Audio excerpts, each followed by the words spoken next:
All right. What can we learn about medieval society by examining their homes? Ooh, let me fix this. Okay. We tend to view the Middle Ages through our own cultural lens. However, looking at the physical realities of the time can give us a new perspective on the Middle Ages. The medieval home reveals an enormous amount about just how different their world was from our own. First, the medieval home tells us the pervasiveness of social hierarchy. Second, it tells us of the impact of political and economic instability on peasants. And third, it tells us the difference in the rhythm of the medieval day and night. All right, so first, it tells us about the pervasiveness of social hierarchy. Hierarchy was second nature to medievals. They viewed the world through the lens of the steps to heaven. Remember that? How certain things are like, how would you say it, like closer to God than others. Angels, humans, I don't know, it goes along down the line. Animals, plants, rocks, fire, stepping away from God as it goes down. And this just affected their entire worldview. It was kind of the lens they saw the world through, and they were really shaped by it. You could even find hierarchy in the medieval larder. Medievals thought that class actually determined how your body worked or functioned. So therefore, certain foods were appropriate for certain classes to eat or not eat. Medieval peasants could handle food cooked out on an open fire that was rough, and meats and vegetables, hearty, heavy foods, whereas high-class nobles and lords, maybe their digestive systems weren't as, rough and tumble, so they ate the finer foods and cooked it in ovens and more gentle, dainty sorts of things. Peasants weren't even allowed to eat venison because it wasn't, they weren't good enough for it. It was reserved strictly for the nobles and higher upper-class people. However, they ate a lot of hedgehogs, which apparently that tradition died. They would bake them in clay and then crack it open, which is so really sad and creepy.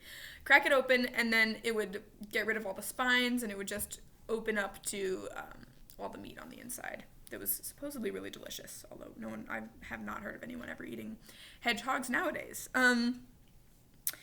So hierarchy could be found in what medievals ate. Also, in their wardrobe. There was this thing in the Middle Ages called the sumptuary laws, and they evolved out of sort of religious tradition. So in the church, different people of different ranks and orders wear different vestments. So if you're a bishop, you are a mitre, you hold a crozier, But if you're a deacon, you don't, and your stole goes this way and not this way. So the things that you wear determine your class and rank in the church. So eventually it evolved more, since the church and state were not separated, that also applied to life in general. So there were laws about if you were a Jew, you had to wear certain clothes. If you had leprosy, you had to wear certain clothes. Or if you were just carrying any sort of infectious disease, you had to be identifiable through your clothing, basically so that people could discriminate against you and avoid you. Eventually, this also kind of translated to peasants as well. So peasants had to wear certain things or not wear certain things, mainly. Specifically, the ermine, which kind of looks like a ferret or a weasel, and they're very white. Very, very, very white, like Snow White colored. Really cute and cuddly looking. Although I doubt that they actually were cuddly. And so if you were a rich person, you might be found wearing an ermine, which I don't know if they also kept them as pets too, because there's an illustration of a lady that was holding one. She was like, So maybe they also cared for them somehow.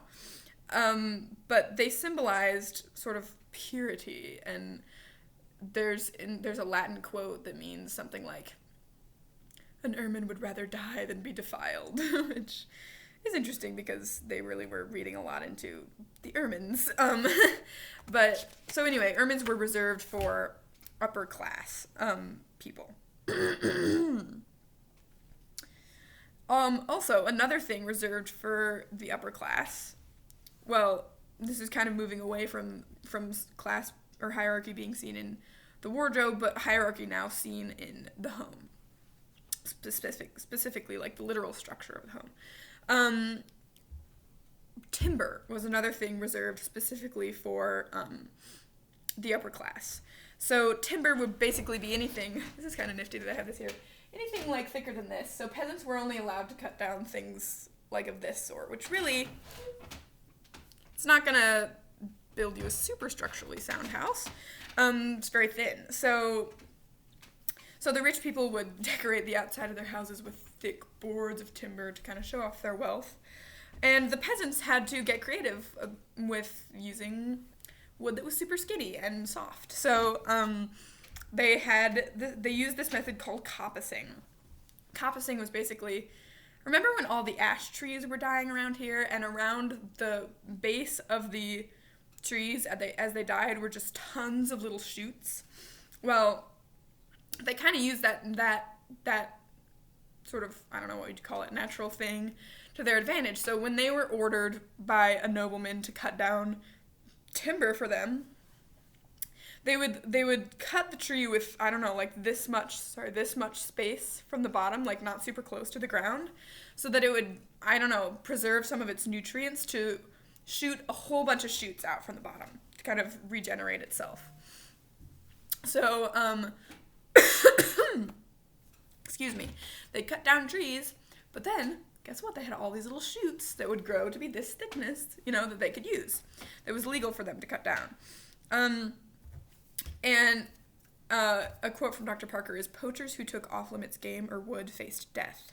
End quote. So it was super, super important that you follow the sumptuary laws in this way, and not use timber or hunt ermines, I guess. So how would they build houses, since you really can't build a house like we would now with something that's only that thick? So they created these homes using wattle and daub. And wattle and daub, I won't explain the whole process to you, but it's basically like you take a few of these, stake them in the ground after you cut them, and then you get really thin, like not wispy, but like thin green wood so it can bend, and you kind of, like in dog races where the dogs go through the things, you wind them like that around, back and forth through, and just push them down and line a bunch of them up like that to create what looks kind of like a wall or fence. And they would sometimes use them just as fences, and sometimes they would take the daub, which is a mixture of dirt, manure, and water and hay, and kind of plaster it along the side and let it dry. And that would insulate the house to some degree and stick onto those thin boards to create a nice wall for your house. So that was how hierarchy was seen in the Middle Ages. So on to the second point, which is the medieval home tells us about the impact of political and economic instability on peasants. All right. So nobles, lords, and high-class citizens had moats and stone walls for their protection. However, the peasants did not. So they really had to rely on proximity for safety. Most peasant homes were one room. They had all their belongings in there, which were few belongings. And they housed all the people and all the animals on the inside. So, they're trying to... wattle and daub takes a long time to make, and it's labor intensive, so they didn't want to create a whole bunch of walls. So they made one room, they made it, medium size-ish, and they kept everything and everybody in there. Quote, "Inadequate bedding meant that families in lower ranks routinely shared a single, mattress with overnight visitors included," end quote. That's from Roger Eckerch. So that's, cozy. Very unfamiliar to our, 21st century minds.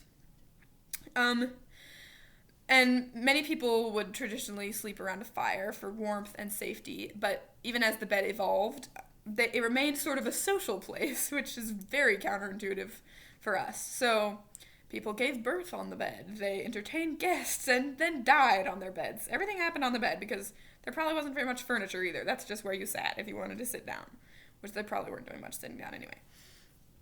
If you were traveling, looking for a place to stay, and you found someone that welcomed you in, you would sleep in their bed with all their family. That is probably the weirdest thing about it. You can imagine kind of sleeping with all your family in one bed, even though it is weird and most people would not ever do that.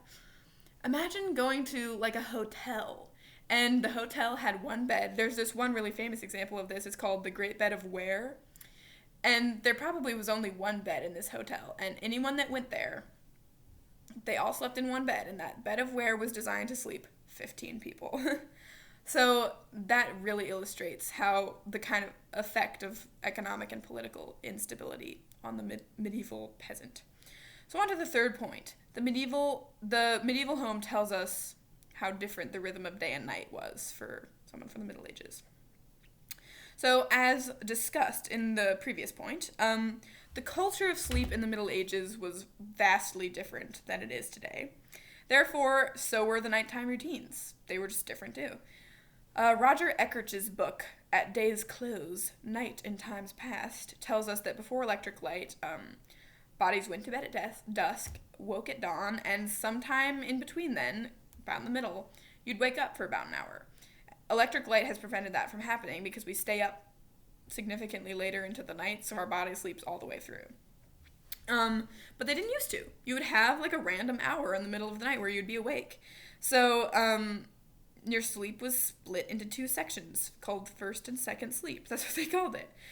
Real creative. So here's a quote from that guy's book, Roger Eckert. Both phases of sleep lasted roughly the same length of time, with individuals waking sometime after midnight before returning to rest. End quote. So perhaps the medieval person would use this time to check on their house, to make sure everybody's safe, check on the animals, no wild wolf has eaten their piglet or anything. And oftentimes they would lie in bed and pray and sing together, which is interesting because in monastic orders, a lot of them have an hour of prayer that's in the middle of the night. And I, at least, always imagined that it meant they'd have to wake up in the middle of the night, which was part of their, like, ascetic discipline. But maybe they were just awake because everybody was awake then. So that really illustrates the difference of the rhythm of medieval day and night compared to ours. So in conclusion, the medieval home reveals how different our culture is to theirs, concretely, literally by the way their houses and culture was built. First, by social hierarchy. Second, by the political and economic effect on poor people. And third, the rhythm of the medieval day and night.